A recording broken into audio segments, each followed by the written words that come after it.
The budget for flood control is bigger than the budget of the Department of Agriculture or the agriculture sector as a whole.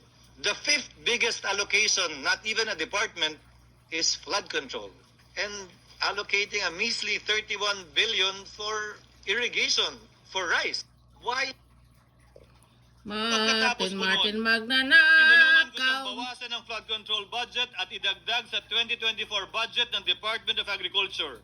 Aniya, tumawag daw sa kanya si Congressman Zaldico dahil pinapatanong daw ni Speaker Romualdez, bakit binawasan ang pondo ng flood control? Ngunit wala nang nagawa si Congressman ko dahil sinabi niyang pasayan ng Pangulo. Nung termino ko rin po bilang Pangulo ng Senado, maraming beses po akong tinanong ni Pangulong Bongbong Marcos tungkol sa panukalang budget para sa 2025.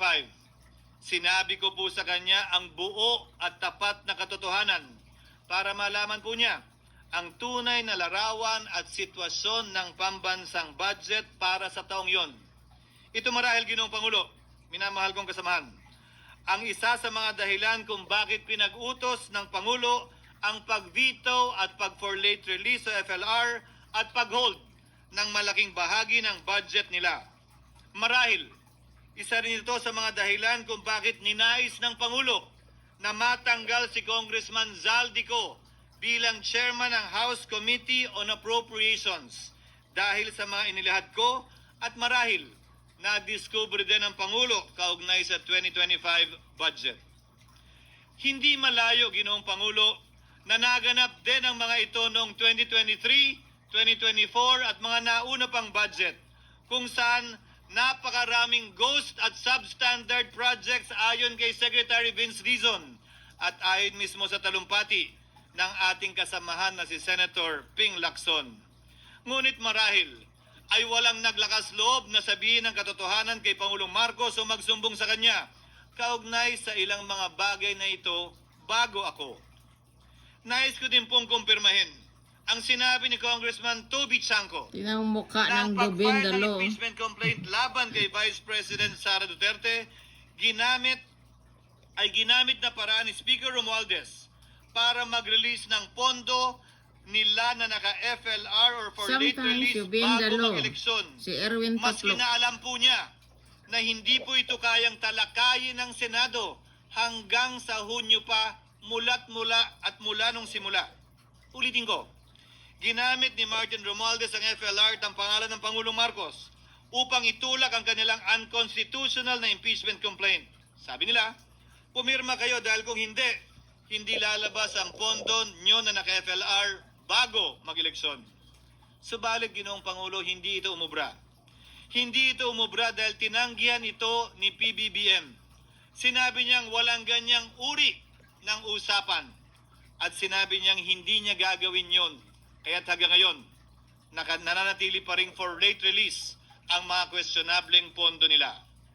And that is why, Mr. President, distinguished colleagues, at the height of the impeachment controversy and amidst the passion of some sectors to remove the Vice President at all costs, I urged prudence and level-headedness because I knew that greed and not accountability was the reason behind it.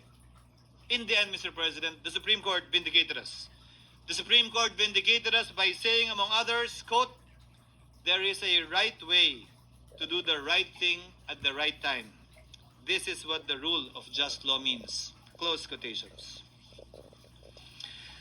Ginoong Pangulo, sinisi po sa akin ni Speaker Romualdez ang pagkakatanggal kay Congressman Zaldico. Sinisi po niya sa akin ang pag-FLR or for late release ng kanilang mga proyekto. Oh?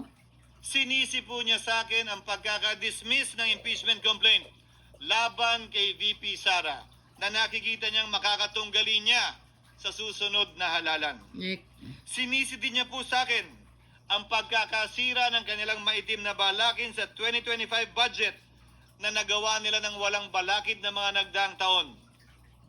Ginoong Pangulo, naging tapat ako at ginawa ko lamang ang aking tungkulin.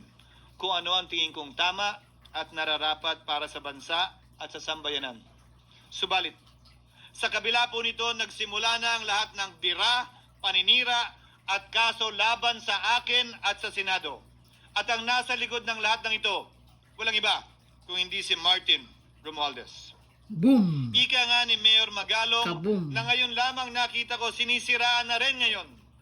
Tama. Bakit ko ba nilabanan at binisto sila Speaker Romualdez mula noon hanggang ngayon kung kasabwat at kasapakat lang din nila ako? Tama. Hindi ko po gagawin yon. Ang pinasangkig ng tennis court ang nasabing gusali sinimulang pinatayo noong ika-6 ng Oktubre taong 2022 at ang kontraktor ang St. Gerard Construction na pagmamayari ng mga diskaya na nasangkot ngayon sa mga maanumalyang flood control projects. Dahil dito, kwenasyon ng ilan ang pagiging special advisor ni Mayor Benjamin Magalong sa ICI. Lalabanan ko ba yung ang lalakas na yan, sila speaker? Ayan. Lalabanan ko ba yung mga mayayaman na yan? Kung ako'y bulok, I fought for what is right. Kabut Ayan. Ano nga ba ang ginawa nila sa akin? Buhaya. Una, hinalungkat ang isyo ng campaign contribution na tinanggap ko mula sa isang individual na may-ari ng kumpanyang nakakuha ng kontrata sa gobyerno.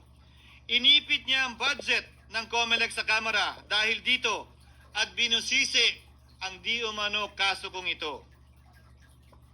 Ay.